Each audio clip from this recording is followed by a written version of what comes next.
Hello, this week in EDUC639, we're discussing the most important theory block. My voice is leaving me, so I'll try to read the recording or listen to it again. I've been screaming my head off at a soccer game for my kids, gotta do the extra work. So, the most important theory block.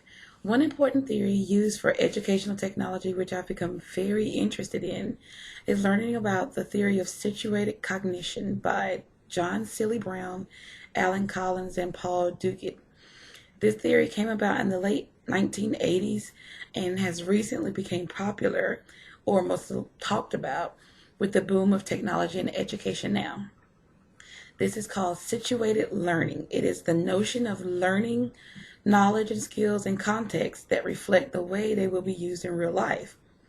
Now, the situated cognition theory, it encourages educators to immerse learners, throw them into an environment that is going to be close to what they're going to be doing in the future, using ideas and behaviors, whether it's jobs or college, but something that is going to be useful for them in the future.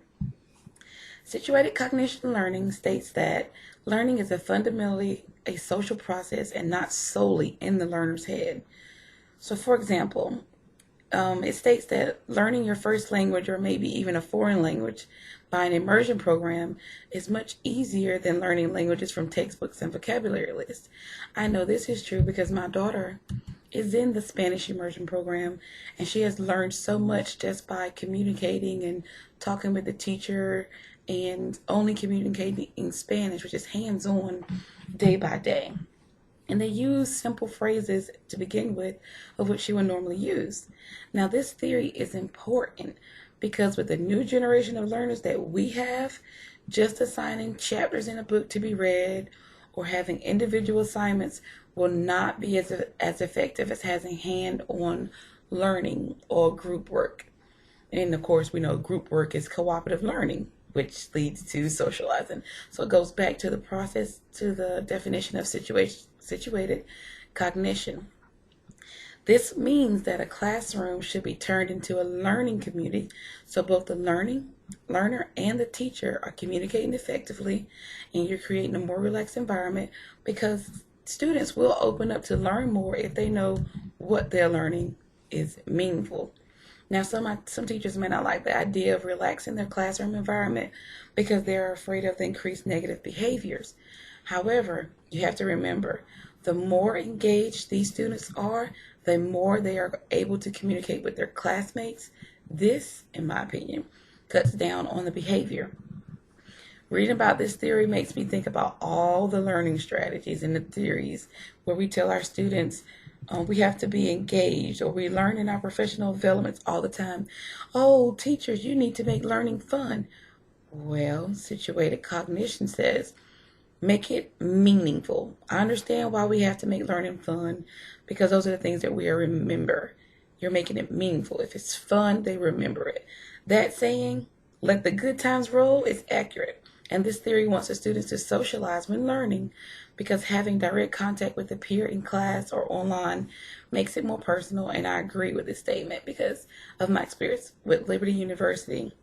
Actually, more with my experience with my EDUC 633 and 639 class, where this is the first time Doc is making me socialize and learn and work with members in a group, and we've never really met physically.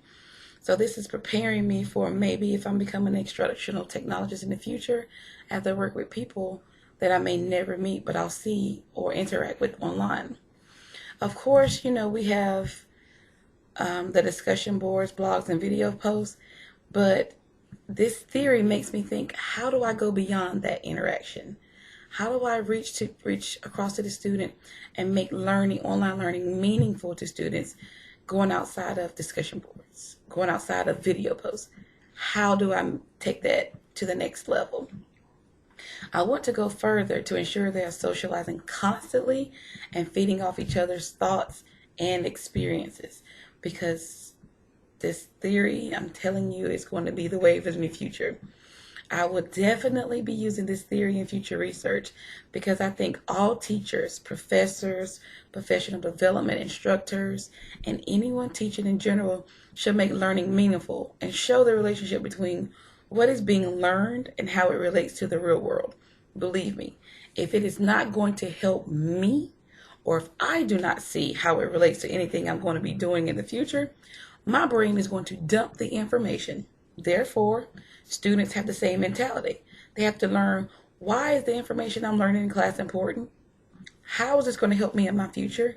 Make sure these real life connections are there. That is the situated cognition theory by John Seely Brown, Alan Collins, and Paul Duguid. Thank you. I'm Shalon Gibbs.